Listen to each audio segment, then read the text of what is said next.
I ask unanimous consent that the chair be authorized to declare a recess at any time. Without objection, so ordered. I want to welcome everyone to this hearing of the Military Personnel Subcommittee. Today we are here to address a foundational concern of American democracy, freedom of speech, a fundamental right that the Department of Defense and the United States Army are degrading with their latest, quote, extremism policies and rogue training programs. This hearing will specifically address an anti-terrorism training given for years to countless young service members at Fort Liberty that characterize pro-life organizations as, quote, terrorist groups. This training labeled several prominent and well-respected pro-life groups that count millions of everyday Americans as members as violent extremists. The training accused the members of these organizations of being threats to the safety of military installations and designated symbols of pro-life groups, including state-issued pro-life license plates, as indicators of terrorism. This disturbing training confirmed my fears about the recent publication of Army Directive 2024-07, handling protest, extremist, and criminal gang activities. This new directive would define something as simple as service members expressing support for those who refused the COVID vaccine as extremism. That is, the Army is using an overly broad policy to police the speech of conservative service members, quiet dissent, and require service members who believe in conservative ideals to hide their identities for fear of retaliation from their commands. But the Army isn't simply targeting conservative speech and values.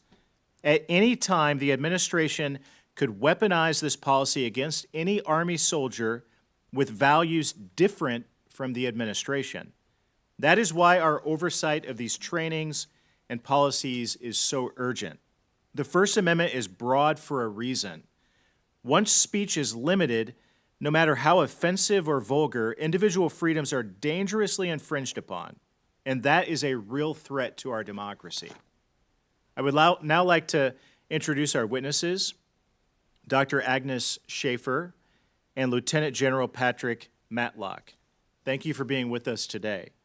I hope this hearing provides an opportunity for our members to have a productive exchange. Before hearing from our witnesses, let me offer Ranking Member Kim an opportunity to make any opening remarks. Ranking Member Kim. Yeah, thank you, Mr. Chair. I want to begin by emphasizing that extremism has no place in the United States military. We rely on professionalism, discipline, and integrity of our armed forces to defend our nation and uphold our values as Americans. I'm hopeful that this hearing will provide our witnesses with an opportunity to discuss what transpired at Fort Liberty and explain how the Department of the Army can improve the development and approval of extremism training materials for service members and just training materials writ large. Extremist ideologies, whether rooted in hate, violence, or division, threaten the cohesion and readiness of our forces and undermine the trust that the American people place in our national security. As we confront extremism, we must also remain vigilant in protecting our service members' constitutional rights to free speech. Like all Americans, our military personnel have the right to express their political, social, and religious views in their personal capacity, so long as they do not engage in actions that incite violence, undermine good order and discipline, or threaten unit cohesion. This is a critical balance that leaders must maintain. And that brings me to the concerning issue regarding the terror awareness training at Fort Liberty in North Carolina. As we understand it, this training has for years erroneously identified specific nonprofit organizations as terrorist groups. And I just want to, for the purposes of this hearing, just make sure that all my colleagues recognize that we're talking about groups that were identified across the political and ideological spectrum. It was not just about pro-life groups. There were also environmental groups, animal rights groups, and this is not a situation about focusing and targeting on any sort of more conservative or liberal sides. This was across all of those political spectrums, and we should be able to tackle it with that full comprehensive approach as needed. Incorrectly labeling legitimate organizations as terrorist groups not only undermines the credibility of the training, but also puts service members at risk of being unfairly scrutinized or penalized based on their associations or memberships. We must be cautious and purposeful in how we define and identify threats to our national security, and our focus must remain on actions, behaviors, and credible threats. The Army must avoid creating an environment where service members fear they could be unfairly targeted based on their personal beliefs or associations, so long as those associations do not translate into actions or imminent threats of violence. Incorrectly labeling groups can blur the lines between legitimate efforts to combat extremism and infringement on individual rights. And those mistakes can also weaken service members' trust in the training itself, which is vital to its effectiveness in helping our soldiers live up to their full potential. I look forward to clear answers today about how this mistake happened, what steps the Army is taking to correct it, and how the Army will ensure that future training materials are more accurately and carefully vetted. I look forward to our witnesses' testimonies and responses to our questions today. With that, I yield back, Mr. Chair. Thank you, Mr. Kim. Both of you, have an opportunity to make an opening statement. We respectfully request that you summarize your testimony in 5 minutes or less. Your written comments and statements will be made part of the hearing record. Following the opening statements, each member will have an opportunity to question the witnesses for 5 minutes. With that, Dr. Schaefer, you may make your opening statement. Chairman Banks, Ranking Member Kim, distinguished members of the subcommittee, thank you for the opportunity to appear before you on behalf of the men and women of the United States Army. The Army's mission remains constant: to fight and win our nation's wars. We do this with a trained and ready force, prepared to respond to the evolving threat landscape. In order to remain ready, the Army requires many forms of training. In my role as the Assistant Secretary of the Army for Manpower and Reserve Affairs, I provide oversight for both the Army's anti-terrorism policy and extremism policy and their respective training requirements. The G357 operationalizes those policies with the support and assistance of the Provost Marshal General for anti-terrorism policy, and they are implemented at the command level. The Army has provided responses to congressional inquiries into an incident at Fort Liberty in July 2024 involving the presentation of non-standard anti-terrorism training slides to 47 soldiers. These training slides were related to the Army's anti-terrorism policy, not the Army's extremism policy. The slides inaccurately reference nonprofit public advocacy organization groups such as National Right to Life, Operation Rescue, Earth First, Earth Liberation Front, Animal Liberation Front, and PETA as terrorist organization, which is inconsistent with the Army's anti-terrorism policy and training. The Secretary of the Army and I have stated unequivocally that nonprofit groups, such as those referenced in the training slides, are not terrorist groups and should not be described as such in Army documents or training materials. The slides do not represent the official policy or views of the U.S. Army. The incident at Fort Liberty was assessed through an Army Regulation 15-6 investigation directed by 18th Airborne Corps leadership, which was completed on July 29, 2024. The investigation found the slides in question were locally developed at Fort Liberty. The slides have been used for training since 2017 and were not reviewed or approved by Fort Liberty leadership because local policies were not in place for reviewing and approving such training slides. There is no evidence indicating that the individual who developed and presented the training attempted to deliberately subvert DoD or Army policy, nor is there any evidence to suggest the individual attempted to further a personal viewpoint through the presentation. The individual who altered the slides was a junior employee who used open source research and inaccurately implied that the organizations on the slide were potential security threats. No similar training discussing nonprofit advocacy groups was found on Fort Liberty, and there's no evidence indicating that the slides were acquired, shared, or presented outside of Fort Liberty. As soon as this incident came to light, the director of the Fort Liberty Directorate of Emergency Services implemented a series of corrective actions, including immediately ceasing the use of the entire set of training slides, a review of training to ensure compliance with Army regulatory requirements and guidance, legal reviews of training content, revalidation of instructors, and periodic checks of training courses and tracking of those checks. Immediately following the completion of the investigation and in accordance with its findings and recommendations, the 18th Airborne Corps Commander directed several actions, including development of policy for periodic reviews of locally developed training for consistency with Army and DoD policy to include approval levels and frequency, a comprehensive review of anti-terrorism training materials used on Fort Liberty to ensure compliance with Army and DoD policy, and authorization of disposition of any disciplinary concerns involving civilian employees as appropriate and necessary. In addition to the actions directed by the 18th Airborne Corps Commander, the Army is undertaking an Army-wide review to ensure that these or similar materials are not being disseminated elsewhere, and that locally developed threat awareness and Army-wide anti-terrorism training aligns with DoD anti-terrorism standards, guidance, and training.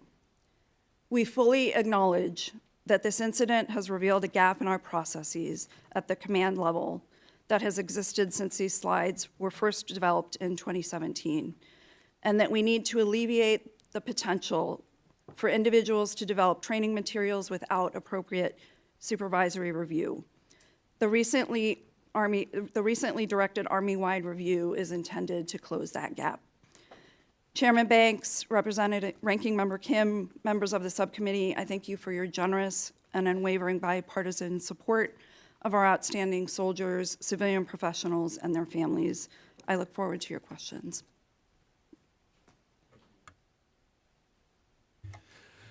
Chairman Banks, Ranking Member Kim, distinguished members of the subcommittee, thank you for the opportunity to testify today.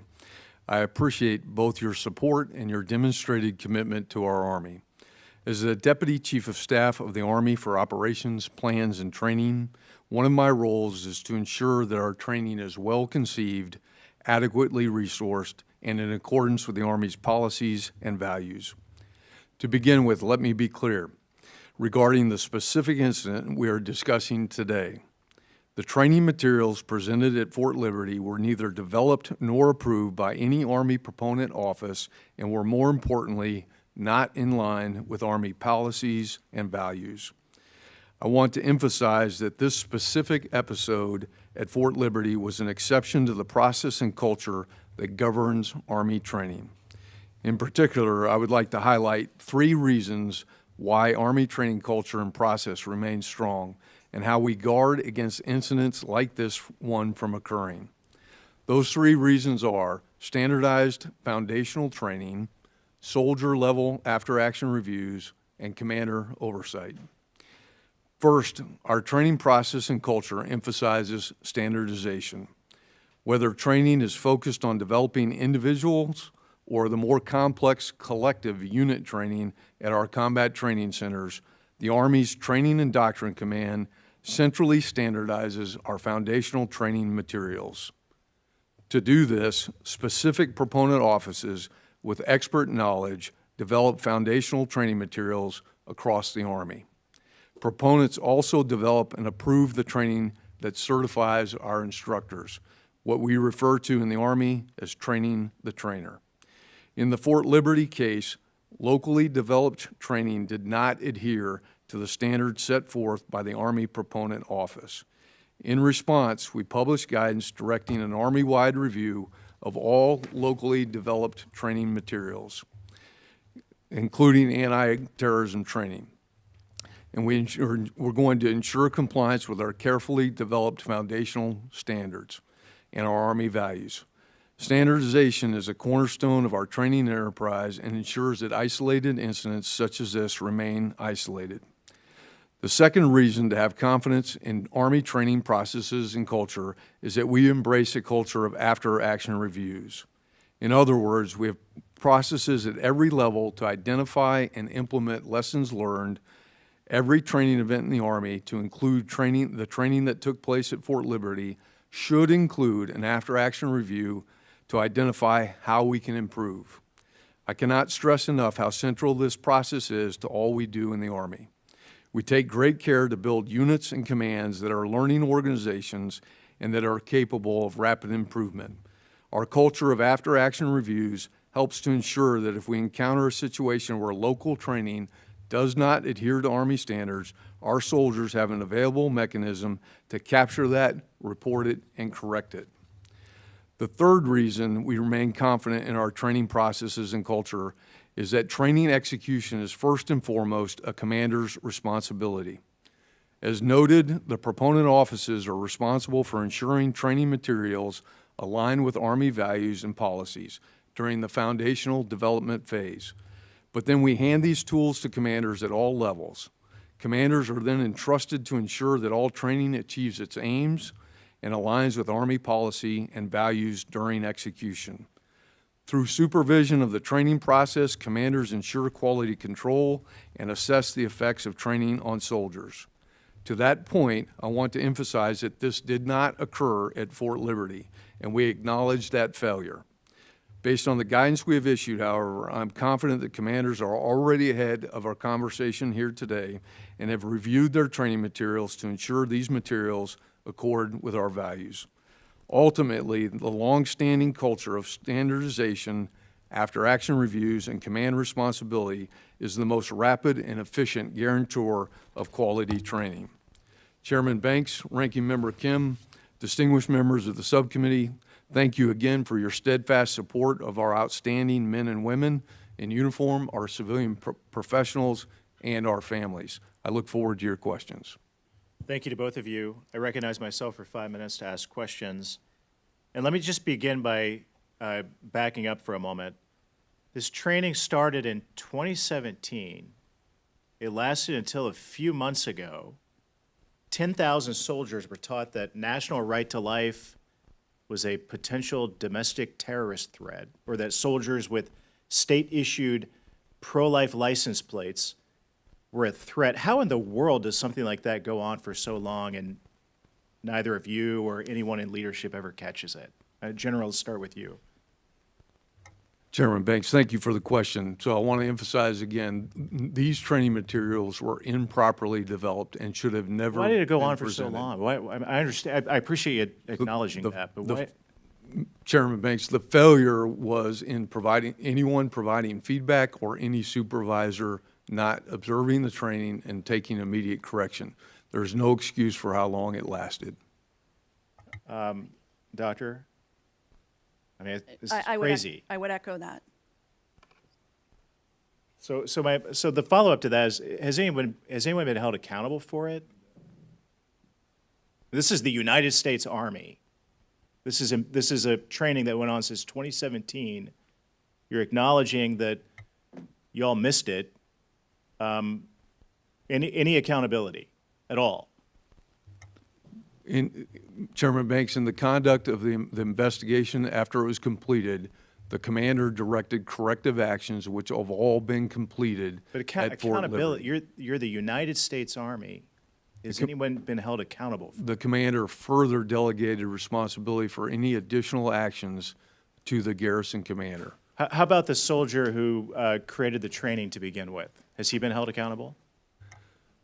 The individual who created the training has received corrective training, has been retrained as a trainer, and continues to perform. Corrective training, but accountability. Mr. Chairman, I'm not going to talk about specific accountability actions because those actions reside Why not? with the chain of You're the command. United States Army. No, and you're acknowledging that mistakes were made, but has anyone been held accountable for that mistake? Again, Chairman, I'm not going to describe specific actions taken because those actions reside with the chain of command, and it's our policy not to discuss those. Let me ask you this quick. 10,000 soldiers were told that National Right to Life was a potential terrorist group, and soldiers with pro-life license plates were a potential terrorist threat. Have those 10,000 soldiers been told that they were misinformed? Chairman, the investigation concluded based on surveys from the soldiers and also by speaking to the soldiers that at the end of the training, they did not have the misperception about the nature of those organizations. I don't know what that means. Have Despite- those 10,000 soldiers been told that they've been misinformed? Chairman, they have not specifically been told they've been misinformed. The investigation concluded, based on a survey of soldiers who received the training, that they did not perceive that those organizations were terrorist organizations. Again, the training materials were very poorly developed, and we fully acknowledge that failure. Doctor, is National Right to Life a terrorist group? Absolutely not. Is the you mentioned a long list of organizations. Is the Earth Liberation Front a terrorist group? You said in your opening statement that they're not. Absolutely not. None of these organizations. The Earth Liberation Front has been held responsible for bombings and arson, and they're not a terrorist group or a potential terrorist threat? So I would defer to, According to the Department of Homeland Security. yeah, I would defer to General Matlock about specific training related to anti-terrorism groups. We typically do not call them out. And so, We did in your opening statement, you said these groups were called a potential terrorist threat, but they're not a potential terrorist threat. You said National Right to Life, and then you said the Earth Liberation Front. so we don't think, I don't want to misstate. Maybe you myself. misspoke? Maybe I misspoke. But Okay. the ones, as a whole, we do not, think that advocacy groups in general are terrorist groups unless they have proven otherwise. I just want to say, this is the United States Army. And we had training going on since 2017 until a few months ago that was saying that National Right to Life was a potential terrorist threat, and soldiers with a pro-life license plate issued by the state were potential terrorist threats. And you guys, you admit that something went wrong, but yet today, even at this hearing, no one has ever been held accountable for it. This is embarrassing. And it makes me wonder, what other mistakes is the United States Army making, maybe even in a larger way? So I'm even more baffled after hearing from you than what I was before. With that, I'll yield to Ranking Member Kim. Yeah, thanks, Mr. Chair. I guess I'd like to just pick up. I mean, this is a concern that this type of training occurred. And as mentioned, the groups that were highlighted were, from a range of different advocacy and ideological backgrounds here. I guess I wanted to just ask, was there any assessed political motivation from the person who designed this training material? Ranking Member Kim, the investigation determined that there was no political motivation by any person involved in the training. Okay. Well, look, as I said, in the opening, this was something that did target groups that span the ideological spectrum. And I think that, what we can focus on right here is, what can we do to make sure we're safeguarding? I agree with the chairman that, the fact that this went on for so many years is alarming. And trying to figure out how we can get the feedback, how we can make sure that this doesn't happen in the going forward. So I guess I'd like to just ask, what safeguards are being implemented to prevent future errors of this nature? Ranking Member Kim, per the directive that we issued to review the anti-terrorism training, we put a number of requirements in there, including a legal review, a review at the colonel and GS-15 level, and we emphasize alignment of training materials with the Army standard training packages provided by the proponent offices. So there would be then review prior to material being utilized, because as we've kind of discussed at a different time, there's no ability for leadership of the Army at the very highest levels to review all the material that's happening all across, all the different units. So, is there then a protocol for that review ahead of time? Is there also going to be, screenings or sit-ins to be able to view and how the training's being utilized? Can you walk us through some of that? So that's all correct. In a normal process, when it's properly executed, commanders at the appropriate level, advised by their staff, in many cases advised by their legal advisors, would review the training materials before they are presented and utilized in the training program. When that's an Army-wide training package, a training support package, that's done at the proponent level. When it's a locally developed training package, that's done by the respective commander with their staff. Okay. And there was conversation that you raised in the opening about an Army-wide review. I guess I'd just like to have a sense of how far along is that? And has, so far in that review, have any additional concerns been raised or found? Ranking Member Kim, that review is ongoing now. It was initiated a couple of weeks ago. We have a suspense early next year. We wanted to make sure we had plenty of time for our reserve, our National Guard and Army Reserve components to complete that review. I'm confident that in most cases that review is already completed, and thus far there's been no issues identified with any other training materials. Okay, well, we'll make sure that this committee and the Armed Services Committee continues to follow up in the new year as that investigation concludes. I guess I just want to finish with just sort of a big picture question here that I'd love the two of you to address, but just how does Army balance the needs to address legitimate extremist threats within the ranks while protecting the rights of service members, particularly when it comes to political, religious, and charitable affiliations? Doctor, maybe we could start with you. Thank you for that question, sir. So, as you know, the department updated its extremist policy in 2021. That extremist policy has been in existence in some form since really the early 70s, and so this has been in place for a very long time. And what the purpose of the 2021 update was to clarify what is prohibited activity under that policy.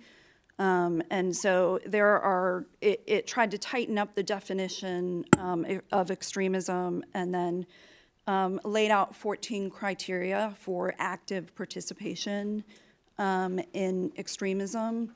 And so the point of that was to make it less confusing to folks about what that policy focuses on. We just released the Army policy that nests within that broader DoD policy. We released that in June. I will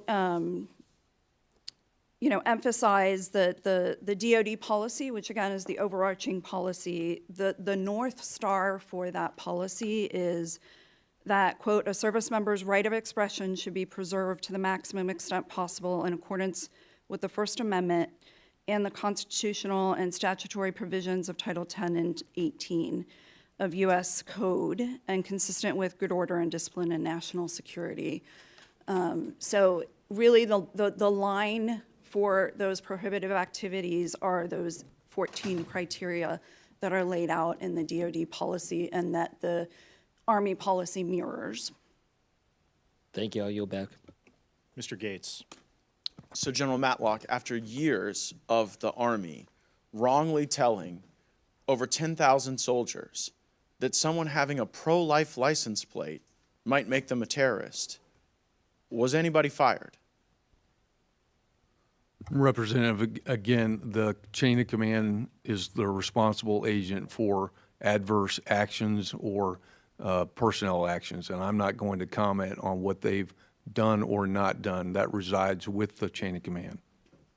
Well, don't you think that has failed? Because wasn't the obligation to stop this nonsense also with the chain of command? The chain of command took upon receiving the report of the poorly developed training materials, the chain of command took immediate action. In the United States Army, 8 years might be immediate, but it doesn't seem all that immediate to me. I mean, does years and years of doing this seem like the chain of command was immediately responsive to this errant action to you? Representative, we recognize that is a very long period of time. Okay, so we'll and that's a dispense with immediate significant then. Okay, so you're failure. kind of playing games. I mean, I think the Congress deserves to know, after you all screwed up with 10,000 soldiers, whether you fired anyone, whether you suspended anyone, whether anyone got a demotion in rank, or what the consequence was. Like, you don't get to just say it's our chain of command and it's not Congress's business when you screw up to this magnitude. Like, does that not register with you? Representative, it does. That's why I'm here today. Right, so just tell us, did anyone get fired, suspended, demoted? Any of those three? Representative, again, those training materials were very poorly prepared. Right, but we don't They were believe, used so for a this is long- what's going on, General. We don't believe that your chain of command approach is going to be sufficient to deal with this if you play hide the ball on what the consequence was. And it sort of seems to be a DOD-wide problem that, that people who express policy or scripture aligned with Christian faith get demonized and attacked. I mean, we saw that in the United States Navy when the SEALs wanted to have an exception for the vaccine, and then your own Inspector General had to say that they were improperly treated. We saw it in the Marine Corps when someone posted a Bible verse and was then subjected to disciplinary action. And now here in the Army, I mean, Mr. Chairman, I'm at a loss because they won't even tell us what they've done. Now I'm wondering how this emerged. It was in 2017. Who was the Chief of Staff of the Army then?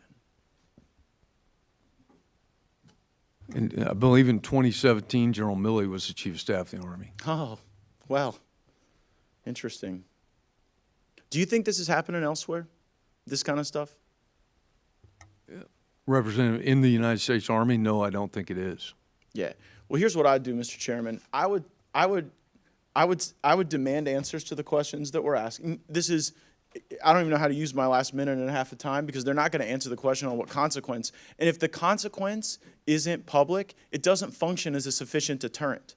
Like what you guys do when you allow this to happen for years with no consequence, and then 8 years later or whatever, when you're called out on it, you say, well, there's a consequence, but we won't tell you what it is, then you increase the recidivism of this type of behavior. And not for nothing, but it's one of the reasons why in some of the key demographic areas that the Army is traditionally drawn from to fill its ranks, you're struggling right now.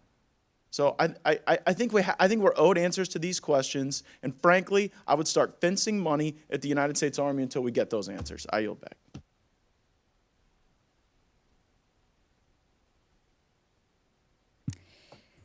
Dr. Schaefer, I have a couple questions for you. Thank you both for your presence and your testimony here today.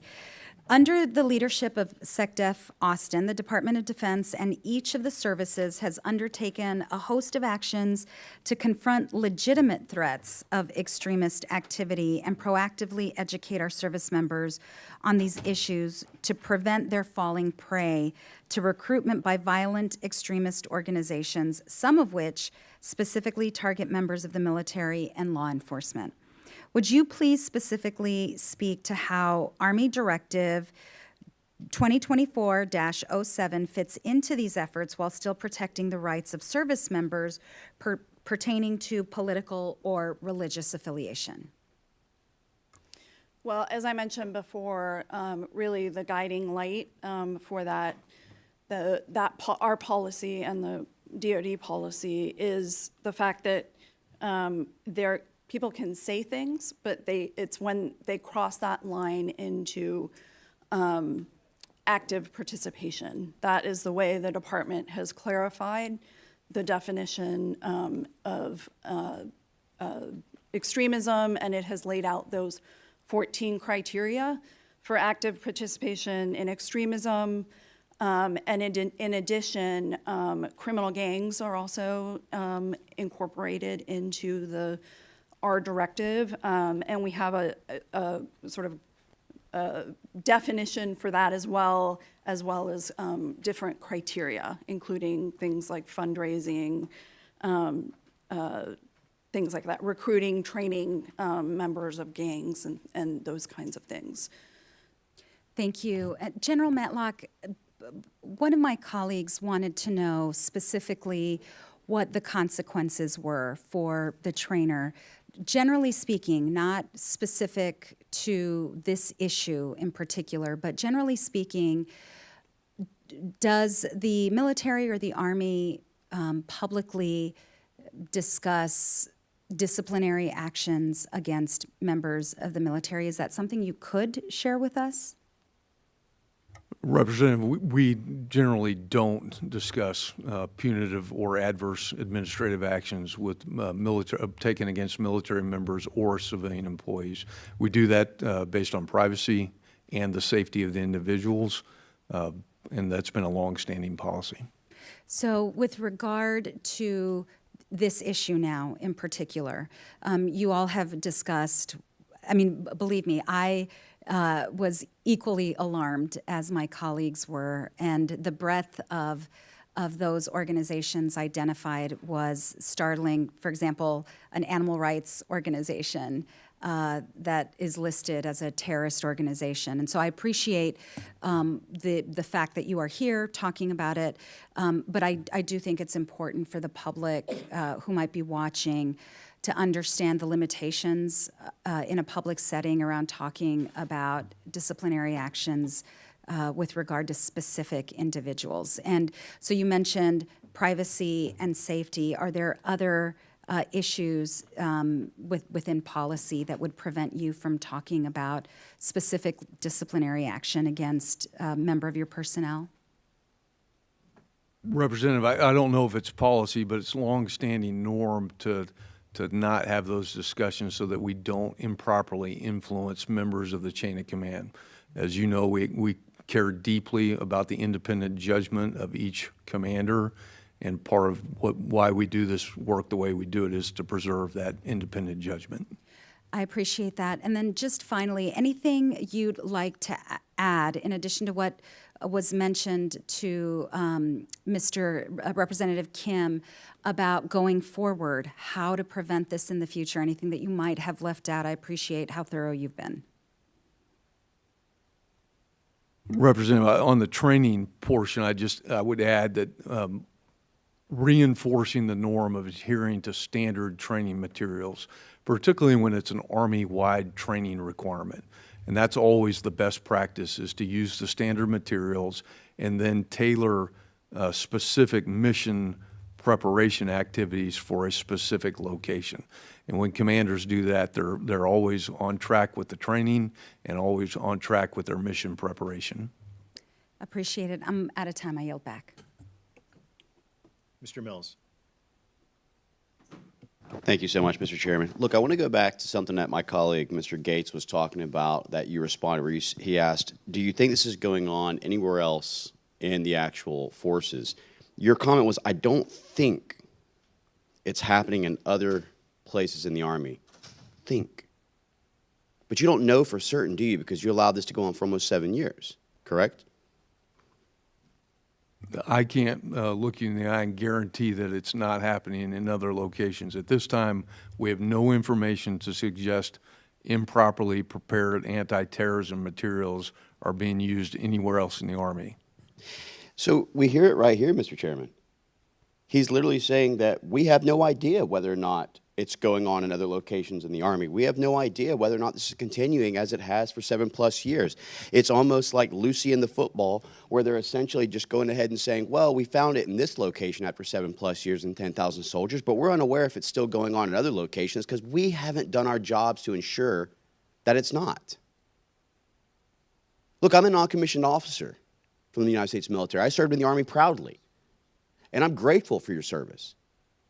But you're sitting here running a political game, making comments like, well, I can't talk about the chain of command. Okay, fine. We're not asking to dox the individuals, to ask for the names of the commanders, to say exactly what the overarching goal or what has been happened, whether they were demoted, whether there was some type of removal command. But can you at least answer whether or not UCMJ action has at least taken place for those to be held responsible? Representative, on the training conduct, I'm 100% confident in the Army chain of command across all Army organizations that they work diligently every day to produce the right training outcomes for each of their missions. But yet you don't know whether or not it's actually being implemented, as we didn't know what was being trained for 7+ years, correct?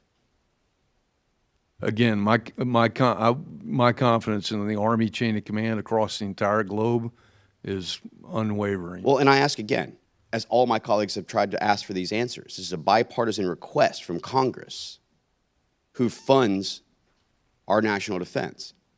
Are you aware of any UCMJ action being utilized to ensure not corrective training action? That's not holding someone accountable. Let's just be clear.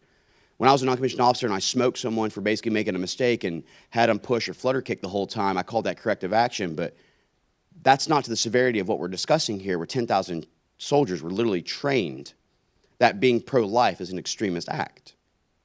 So is there or is there not any UCMJ action which has been held? And I don't want the political rhetoric of saying this is a chain of command issue, because you, sir, are above that chain of command at the end of the day.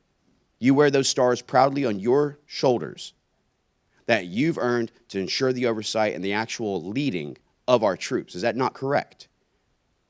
Representative, I've been a commander many times. I'm not currently in the chain of command or a commander. But do you know whether or not UCMJ action was utilized? Representative, Are you aware of that knowledge? I've made it clear that I'm not going to comment on those. So then what's the kinds of point, actions. Mr. Chairman, in having these hearings if we don't even have someone who's willing to testify to give us the answers? This is completely pointless, sir. I'll be honest with you. I don't think you're deserving of a 4-star, given the fact that you can't even come before Congress to ensure that we have accountability and oversight. That is a key and critical thing. My young corporals and E5s know that. Unbelievable. You've stated that the training conducted at Fort Bragg, claiming pro-life groups are extremists, was inaccurate. However, this training was somehow conducted for 7 years before any oversight was exercised. How do you plan to implement oversight or a policy for oversight moving forward? The training was conducted at Fort Liberty. It was a very long It'll always be period Fort of Bragg to time. me. And that length of time is almost unexplainable.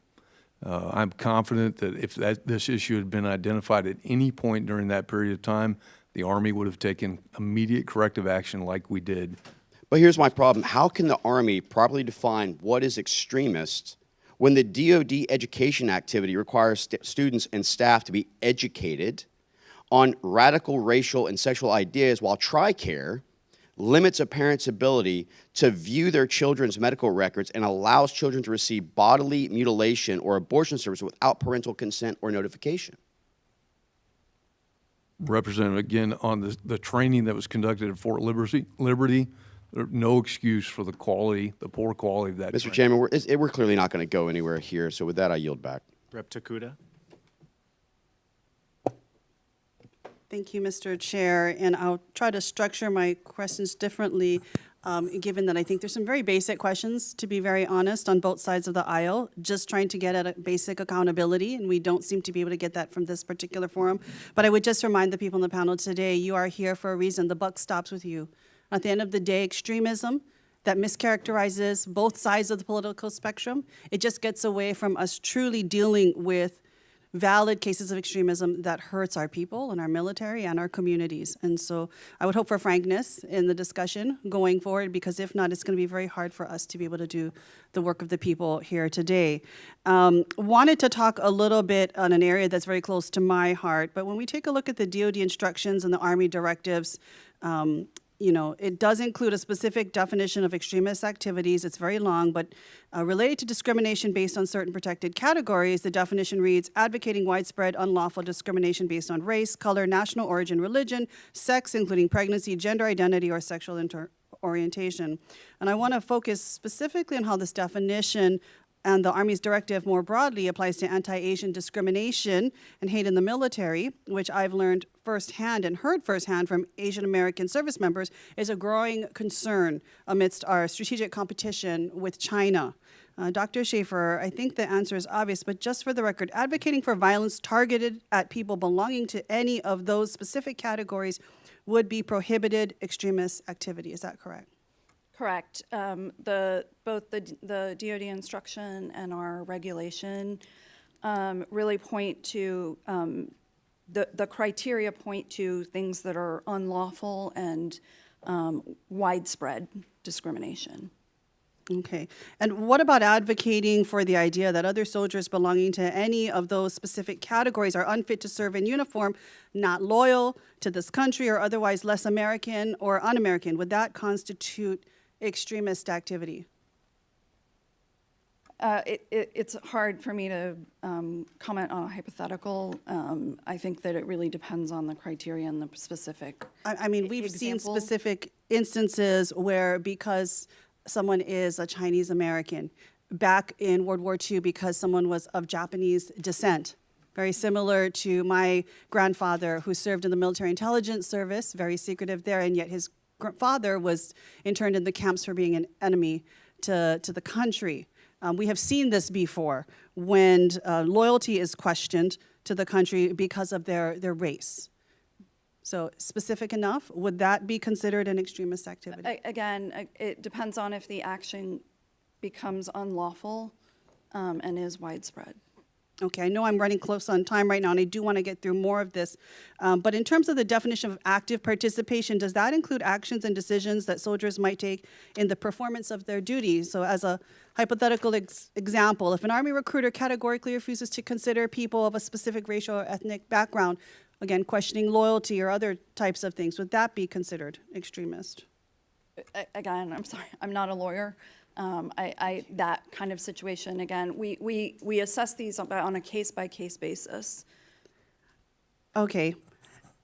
So in these case-to-case basis, let me just skip right to the end then. I know you're doing data collection on these things. You're considering these cases. Where does the buck stop? These are very subjective definitions you have of even extremist activity. Where does it ultimately stop? If there is a question, there's a gray area in any one of your commands, chains of commands, where does the buck stop to ultimately say this is or is not extremist activity? This should or should not be tracked. This should or should not be part of a curriculum or anything else. Where does the buck stop so we know who to call forward? Representative, so for any case, the commander responsible or the civilian director, if it's Okay, so what if they have a question? Where does it go from there? they have access to at appropriate echelons. They have access to legal expertise. They have access to law enforcement expertise. They have access. So that's to still not the intelligence. buck, where the buck stops. You're talking about people they can consult with, essentially, to come up with a decision. If they are still in a gray area, if there's still questions, ultimately, your chain of command, where does the buck stop to say? That responsibility lies with the commanders. So at the end of the process, after gathering facts on any particular incident, the commander makes a decision regarding the application So I think the problem here is we have a diffused sense of accountability. If every single command has its own arbitrary subjective ability to make a determination on extremist activity, therein lies your problem, and I think you have to actually answer the question of where does the buck stop, and I don't think I've gotten my answer. Thank you, my time has run out. Mr. Waltz. Thank you, Mr. Chair. I just want to build on the obvious frustration you're hearing from this committee, General Ms. Schaefer. Just a quick question for you. My understanding is military court-martials are public. Those proceedings and results of those proceedings are public, correct? Representative, I'm not an expert on how that process occurs, but I do know at the end of the process of a court-martial, that record becomes part of the public domain. It is. I would hope, General, as the Army G357, you'd be very familiar, and I would certainly expect you, Ms. Schaefer, to be familiar. Non-judicial punishment is published. Of course, the names are not published, but the act of non-judicial punishment is published. That's public information. I'm just telling you, I'm actually not asking you. I know it to be true. So It can be made public. That's right. That's so correct. in this case, and there is a fundamental disconnect under this Department of Defense between taking responsibility and accountability. And we've seen that all the way from the top. So you're taking responsibility for basically mislabeling tens of thousands of Americans as extremists. But there's no accountability that you're willing to make us aware of. And as you know, as a commander of a unit, you have soldiers lose sensitive items, you have soldiers conduct misconduct, and the other soldiers don't see accountability. That's not good for unit cohesion and unit morale, is it? We, Representative, that accountability is an important and vital process of maintaining good order and discipline. We use a wide variety of means. In this case, has there been any accountability? So again, A number of which, not asking for names, don't want to violate anyone's privacy, but our constituents and taxpayers in a public forum deserve to know, yes or no, according to the determination of your investigation, was there any level of accountability? Representative, I've made it clear that I'm not going to comment on specific actions taken by the chain of command. The chain of command concluded the investigation and followed through with actions appropriate I would to that chain of encourage command. you to talk to the chief and talk to the Department of the Army. Your unwillingness to answer that question, which is clearly a policy decision you have made, not binding by us or anything statutory, is not only damaging to the public's view of the Army, and we're having a real problem with the public signing up to serve in the Army, it's also damaging with civil-military relations right now. I just want to address titling for a moment, since we're on the topic of extremism. And titling is a process where a soldier comes under investigation, not charged, not prosecuted, just merely under investigation, and they're essentially flagged in a series of databases. And there's been a real issue with those flags then getting lifted because the soldier isn't informed, maybe moves on to serve in other capacities in civilian capacity that may need a background check, maybe seeks for re-enlistment, and they're barred. I mean, we have story after story that's come to this committee of lives ruined because of this secret flag that goes on their file and that they're made unaware of, but other agencies like the FBI and others doing background checks are. So because of a congressional inquiry, 2,200 soldiers who were flagged, never charged, were titled. Fortunately, due to the good work of this committee and the responsiveness of the Army, it was reduced significantly. But I'm worried about the broader policies still in place. So, Ms. Schaefer, going forward, will soldiers be notified of a titling designation in a prompt manner and given a chance to appeal it? Sir, I'm not familiar with the specific policies related to that. But You set policy for manpower. Yes, I understand that. And I have heard that had been an issue, but I don't know what the policies are in place. And That's incredibly disturbing. I mean, that was a specific congressional inquiry that caused a 100-fold reduction. it may have happened before I came into the seat. Okay, among the penalties listed for when a soldier's titled is a denial of re-enlistment. So that could have obvious impacts on retention. So you would be unfamiliar with any type of due process there is for a soldier never charged who wishes to continue their service, but yet this titling activity takes place. You're unfamiliar. I will look into it. I would ask you to become very familiar. This has been incredibly disturbing. And come back to this committee with answers to those questions. Thank you, Mr. Chairman. Mr. Horsford. Thank you, Mr. Chairman, Chairman Banks, and Ranking Member Kim, to the General and to Dr. Schaefer. Extremism in the military is a persistent threat. It has led to theft of military equipment, security breaches, harm to morale, mental health, unit cohesion and personnel retention, harm to recruiting efforts, and harm to mission success. Unchecked extremism damages our social fabric and undermines our democratic norms and institutions. Research from the Anti-Defamation League found that there's a significant evidence that service members today are encountering anti-Semitic and extremist personnel in their units, and that this extremist threat to the ranks has been harmful to the effectiveness and security of the force in multiple ways. In the summer of 2024, as part of the findings of the Department of Defense's Countering Extremist Activity Working Group review, the DoD released new directives aimed at addressing extremism in the ranks. I secured language in the 2023 NDAA that required the Department of the Secretary of Defense to report on the implementation and status of its training and education for Department of Defense members and civil personnel to protect the military from extremist recruitment and activity. So can you describe in detail what the Army is doing to make sure that this training is both effective and actionable? Representative, thank you for the question.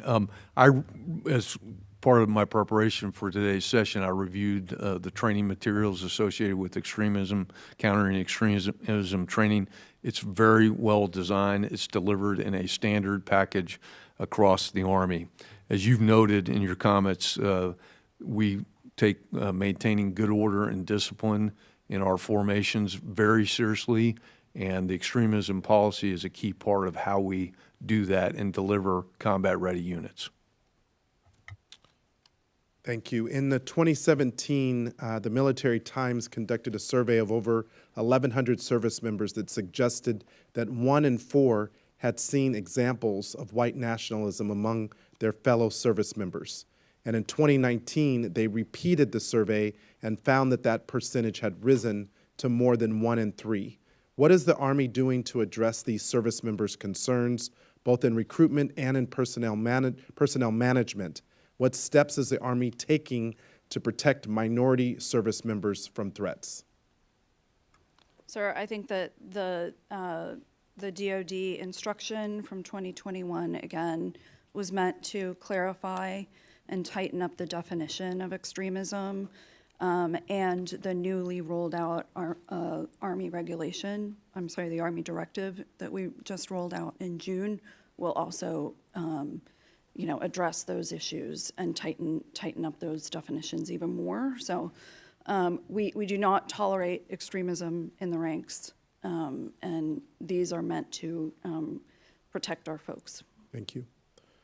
With the lack of propensity to serve among America's youth, how is the Army making sure that we are not missing the mark when talking about recruitment with women and with young people of color, especially ones that are concerned about extremism in the military? So I would also add that we have screening processes during the accessions process, to screen out extremists along, again, the categories that the DoD instruction lays out. That's a DoD-wide policy.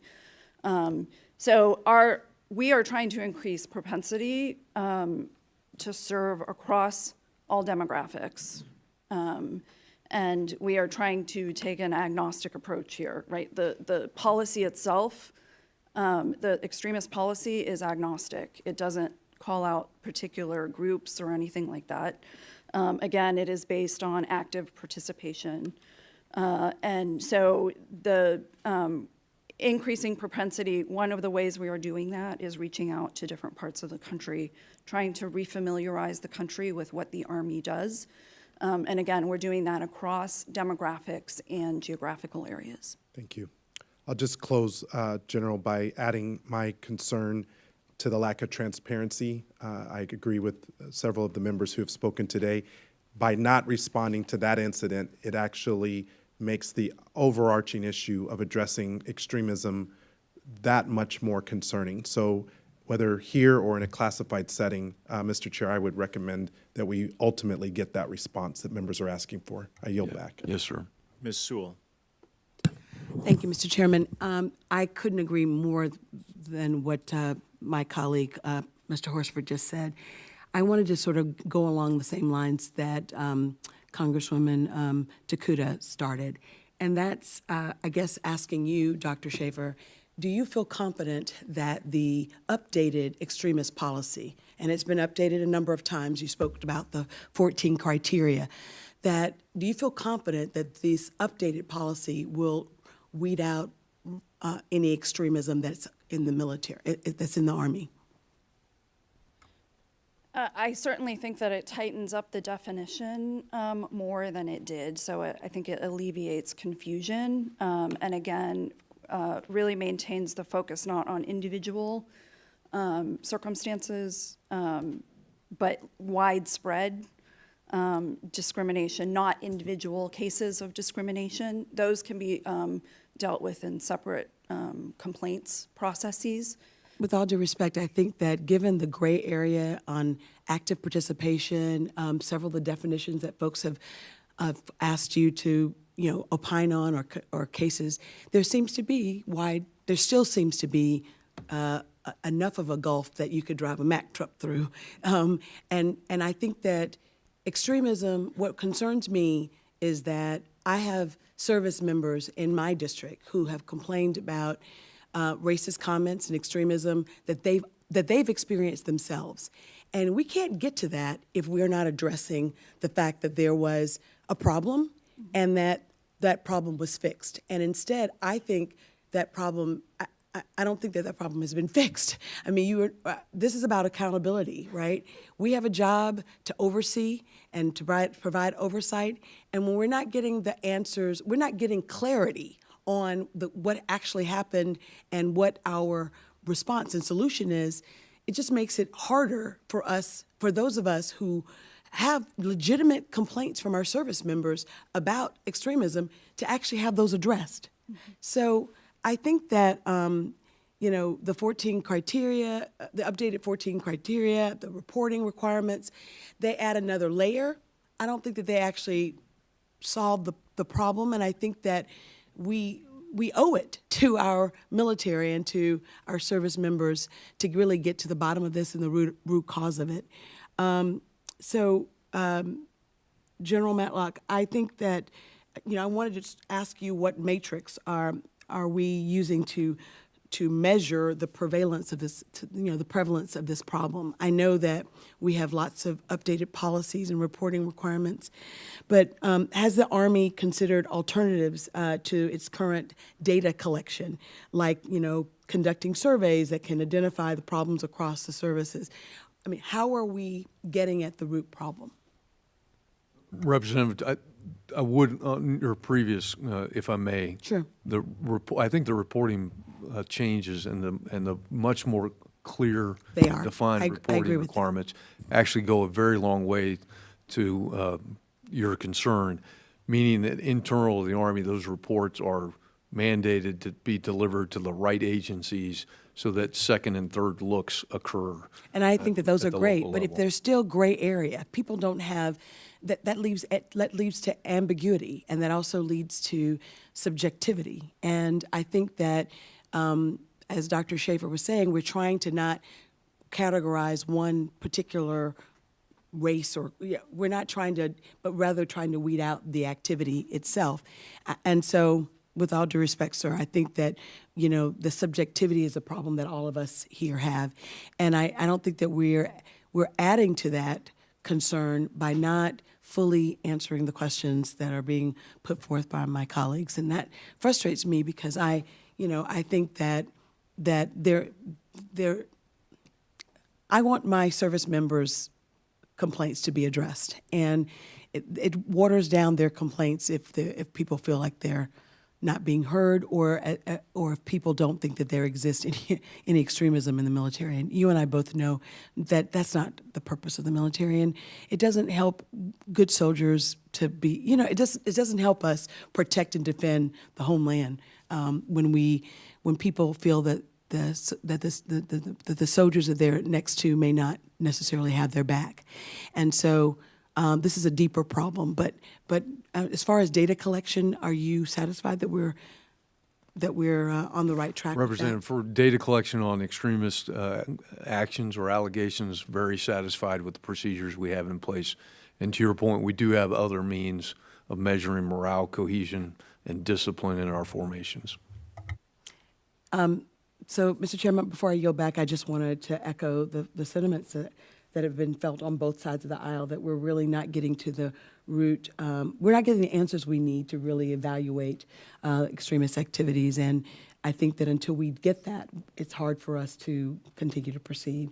And it definitely does undermine, service members' confidence in their ability to actually get incidents like this resolved. Thank you, and I yield back. Thank you. I want to thank the members for participating, and I want to thank both of you for being here today to be a part of an important discussion. General, I respect you. I respect the uniform that you wear. But your inability to discuss accountability with us today, I think, greatly undermines your position, your authority, your leadership.